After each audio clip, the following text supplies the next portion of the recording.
వికారాబాద్ జిల్లా పోడూరు మండలం రాకంచెర్ల నరసింహస్వామి జాతరలో విషాదం నెలకొంది. భక్తులపై తేనెటీగలు దాడి చేశాయి. చెట్ల కింద కూర్చున్న సమయంలో ఈ ఘటన చోటు చేసుకుంది. ఘటనలో మొత్తం 10 మందికి గాయాలయ్యాయి. 6గురి పరిస్థితి విషమంగా ఉన్నట్టు తెలుస్తోంది. ఇక బాధితులను ఆసుపత్రికి తరలించారు.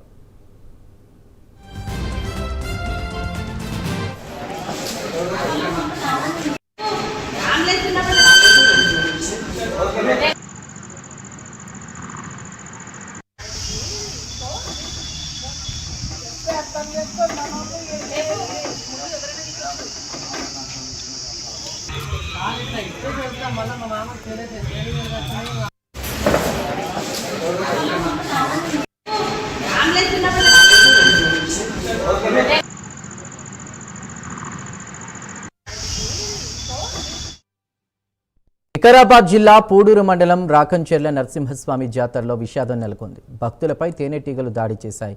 చెట్ల కింద కూర్చున్న సమయంలో ఘటన చోటు చేసుకుంది. ఈ ఘటనలో మొత్తం 10 మందికి గాయాలయ్యాయి. 6గురి పరిస్థితి సీరియస్గా ఉంది. బాధితులను ప్రస్తుతం ఆసుపత్రికి తరలించారు.